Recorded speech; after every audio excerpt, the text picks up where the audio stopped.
नमस्कार साथियों, मैं ओम प्रकाश कुमार स्वागत करता हूं आपके अपने YouTube channel Om Prakash Kumar science teacher में। आज हम पढ़ेंगे साबुन एवं अपमार्जक। तो आइए हम सीधे स्टार्ट कर लेते हैं साबुन और अपमार्जक। पहले हम देख लेते हैं कि साबुन क्या है, फिर हम देखेंगे अपमार्जक को। साबुन देखो बनते कैसे हैं। साबुन बनाने की जो क्रिया है उस क्रिया को कहा जाता है साबुनीकरण।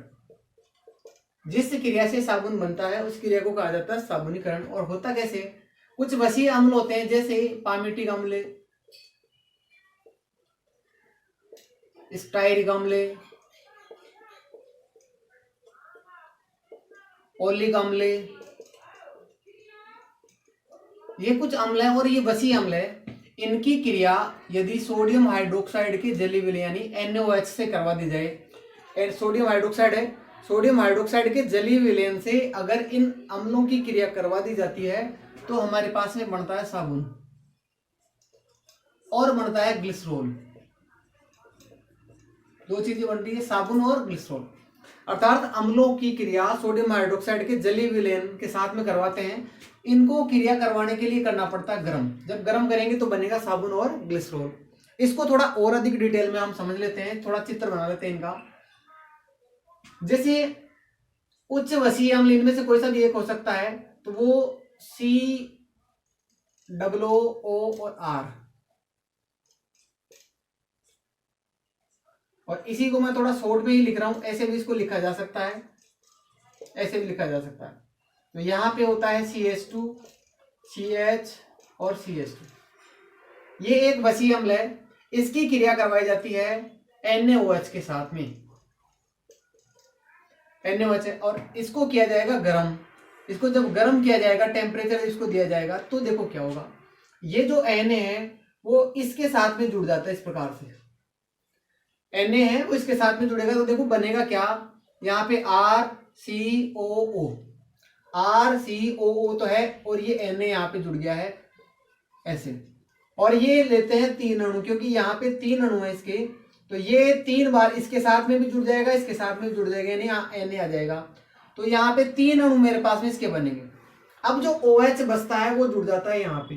तो अब जो मेरे पास में संरचना बचती है वो है CH2 और इसी से यहाँ पे आ गया है OH, यहाँ CHOH और CH2OH। मेरे पास में 3 अणु साबुन, यही साबुन है, सोप या कह सकते हैं साबुन। ये साबुन है और ये जो बना है इसको कहते हैं ग्लिसरॉल।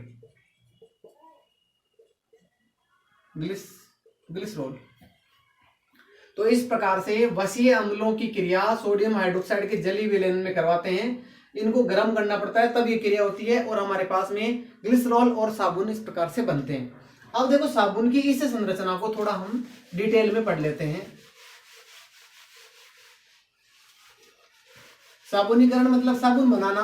बनाएंगे कैसे, वसीय अम्लों को सोडियम हाइड्रोक्साइड के विलयन में गर्म कर देंगे, साबुन और ग्लिसरॉल बन जाएगा। अब देखो अपने पास में साबुन की संरचना है Na।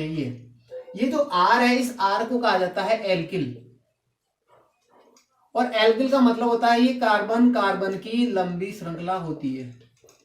ऐसे बहुत सारे कार्बन यहाँ पे जुड़ेंगे, लगभग 12 से लेकर 18 तक ये कार्बन हो सकते हैं। जो अपन ने अभी अम्ल देखे थे उनके अंदर इतने कार्बन पाए जाते हैं, यानी ये कार्बन कार्बन की एक लंबी श्रृंखला होती है। और ये जो CO है ये कार्बोक्सिलिक अम्ल का एक समूह है, कार्बोक्सिलिक बोलते हैं इसको, Na इस प्रकार से जुड़ा रहता है। तो इधर देखे जाए तो ये R है वो बहुत एक लंबी श्रृंखला हो गई है। तो इस लंबी श्रृंखला को हम ऐसे बना सकते हैं, यानी ये बिंदु है, ये बिंदु है, ये कार्बन को दर्शाते हैं, मोड़ है वो। और अब यहाँ पे आ गया COONA। होता क्या हम जानते हैं, यहाँ ऑक्सीजन है, इसकी विद्युत ऋणता ज्यादा होती है, इसलिए सोडियम का एक इलेक्ट्रॉन ये ले लेती है और ये ले लेगी तो सोडियम के ऊपर आ जाएगा धनावेश, यहाँ पे आ जाएगा धनावेश, इस पे आ जाएगा ऋणावेश, और ये आयनों में टूट गए हैं। इसलिए अब ये जब इनको पानी में घोला जाएगा तो ये तो बन जाएगा इस प्रकार से, और ये Na है वो जाएगा अलग। अब ये है वास्तव में साबुन, ये जल में घुलनशील है और सफाई करने का काम इसके द्वारा किया जाता है। इसको सरल अपन ऐसे बना सकते हैं कि अपने पास में एक ऐसी कार्बन की श्रृंखला होगी और एक सिर वाला भाग होगा, ये इसको सिर बना दिया है। इसमें सोडियम नहीं है, सोडियम आयनों के रूप में अलग चला गया है। तो ये एक साबुन का अणु हम इसको कह सकते हैं। इस अणु के दो भाग हो गए, एक हो गया सिर और दूसरा भाग हो गया पूंछ। ये सिर और ये पूंछ। इसमें ये जो पूंछ सिर वाला भाग है ये इसको पानी पसंद है, और ये जो पूंछ वाला भाग है इसको मेल पसंद है। मेल क्यों रहना पसंद करता है? सरल भाषा में अगर मैं टर्म की बात करूं तो ये वाला जो है भाग है इसको बोलते हैं हाइड्रोफिलिक। हाइड्रोफिलिक। और ये जो मेल वाला भाग है वो पानी से दूर रहता है, डरता है पानी से, पानी से दूर भागता, मेल के पास जाएगा, इसलिए इस वाले भाग को कहा जाता है हाइड्रोफोबिक। वैसे इसको हिंदी में बोलते हैं जल रागी, और इसको बोलते हैं जल विरागी। ये जल से दूर भागेगा। यहां ये समझना इसलिए जरूरी है कि साबुन के अणु के दो भाग है। पूंछ वाला भाग है वो पानी से दूर भागेगा, मेल की ओर भागेगा, और जो सिर वाला भाग है वो पानी की ओर रहेगा। तो ये साबुन की संरचना इस प्रकार से। अब देखो ये सफाई कैसे करता है, आप इनको याद रख सकते हो। पूंछ है तो वो तो डरपोक की होगी, पूंछ डरपोक है, पानी से डरती है, इसलिए पानी से दूर जाएगी। हाइड्रोफोबिक, फोबिक का अर्थ ही होता है, फोबिया का मतलब होता है डर, हाइड्रो का मतलब पानी, जो पानी से डरता है, और डरेगा कौन? पूंछ, डरपोक है पूंछ। तो ऐसे आपको ये याद रह जाएगा। अब देखो जैसे मान लो ये कोई कपड़ा है और इस कपड़े के ऊपर यहाँ पे ये मैल लगा हुआ है, और इस कपड़े को हमने यहाँ पे पानी में डाल दिया, और पानी में डालने के बाद में हमने इसमें साबुन घोल दिया। तो हम जानते हैं साबुन जब घोलेंगे तो ऐसा जब साबुन का अणु आएगा उसमें पूंछ इस मैल की तरफ रहेगी और सिर है वो पानी की ओर रहेगा। यानी पूंछ है उसको मेल पसंद है और वो मेल की ओर आ जाएगी। तो यहाँ साबुन के बहुत सारे अणु यहाँ पे जुड़ जाएंगे इससे, और ये जुड़ के क्या करेंगे? इसको पानी में खींचने का प्रयास करेंगे। तो यहाँ पे बाहर में बना रहा हूं कि ये कपड़े को छोड़कर मेल, ये मेल है और इसको किसने घेर लिया है? बहुत सारी पूंछ ने घेर लिया है। यानी साबुन के बहुत सारे अणुओं ने घेर लिया है।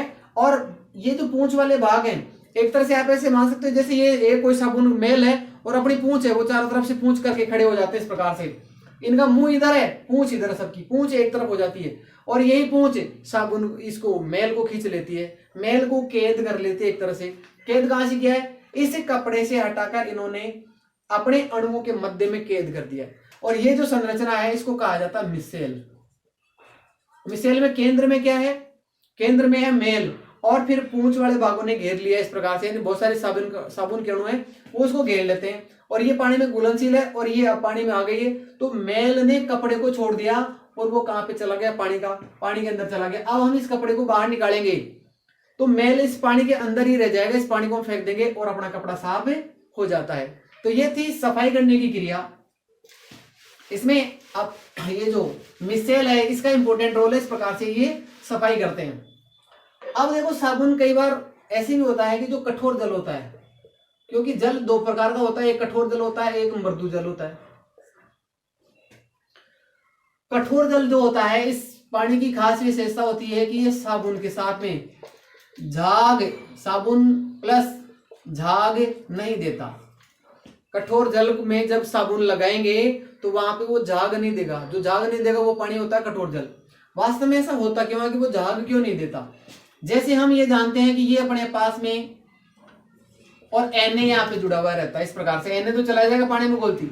पानी अगर कठोर जल है तो उसके अंदर पाए जाते हैं मैग्नीशियम, कैल्शियम, ऐसे आयंस पाए जाते हैं। तो ये आयंस क्या करेंगे? इस सोडियम को यहाँ से हटा देंगे और यहाँ पे खुद बैठ जाएंगे, जैसे मैग्नीशियम यहाँ पे बैठ गया। अब ये साबुन का अणु और ये मैग्नीशियम इससे जुड़ा हुआ है, ये पानी में अघुलनशील है, और अघुलनशील है तो ये झाग ही नहीं देगा।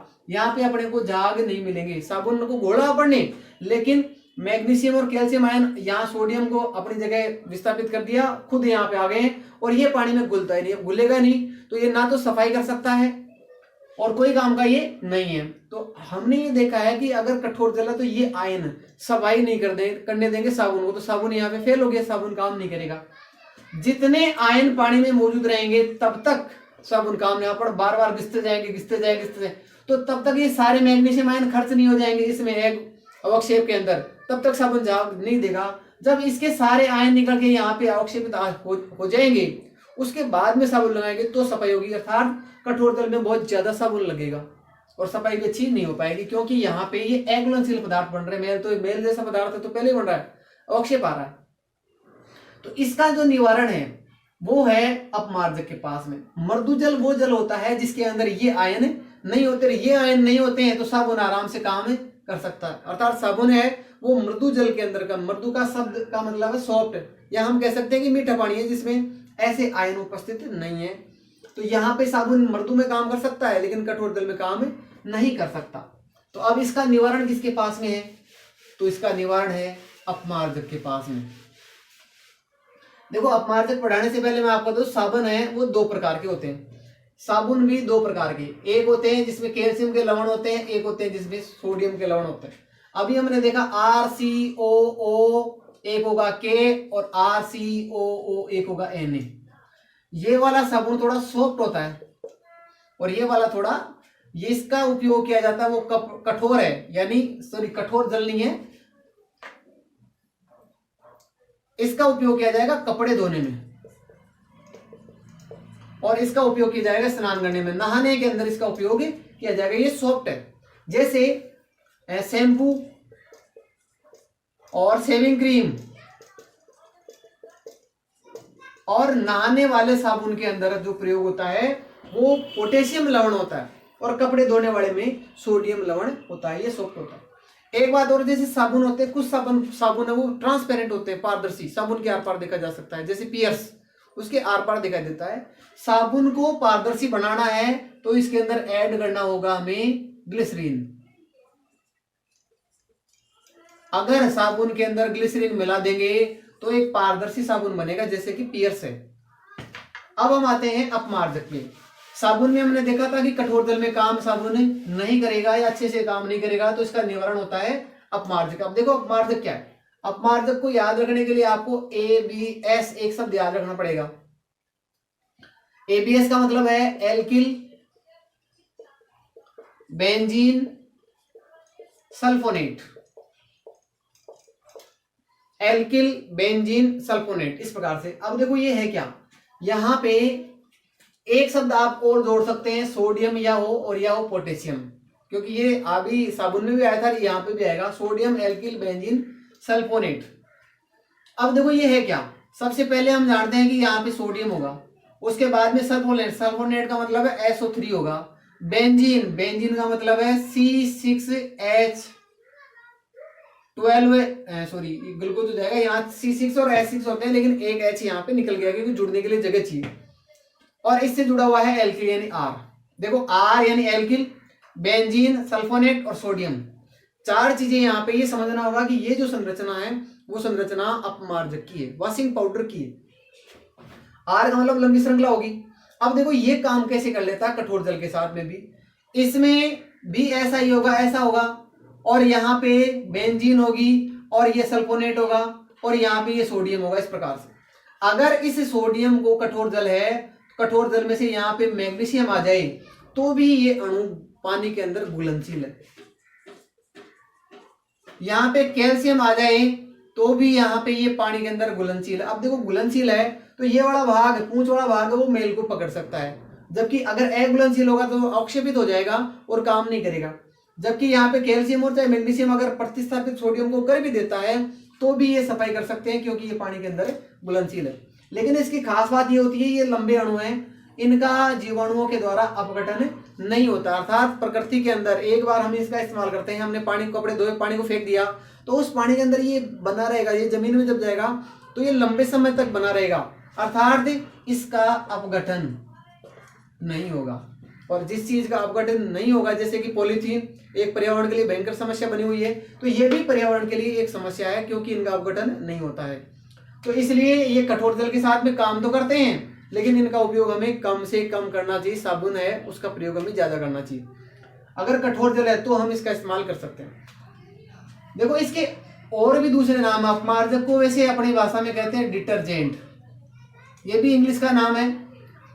और जैसे आपने सुना हो घड़ी और टाइड, सर्फ एक्सल, ऐसे कुछ ये नाम है, ये डिटर्जेंट है और ये अपमार्जक हिंदी में इनको कहते हैं। अपमार्जक शब्द का अर्थ ही होता है सफाई करने वाला, सफाई करने वाला। जैसे कोई जानवर मर गया, कुत्ते उसको खा रहे हैं, वहां से हटा रहे हैं, इसका मतलब वो भी अपमार्जक का काम करते हैं। जैसे जीवाणु, गाय भैंस मर जाती है, हम फेंक देते हैं, जीवाणु कुछ समय बाद में सड़ा गला के उसको हटा देते हैं, वहां से अपवर्णित कर देते हैं, यानी वो सफाई कर देते हैं, तो वो भी एक प्रकार के अपमार्जक होते हैं। तो ये देखा अपन ने साबुन और अपमार्जक। इनमें खास बात ये थी कि ये मिसेल बनाते हैं और मिसेल की क्रिया बनाने के साथ ये सफाई का काम करते हैं। पूरा वीडियो देखा आपने, धन्यवाद साथियों।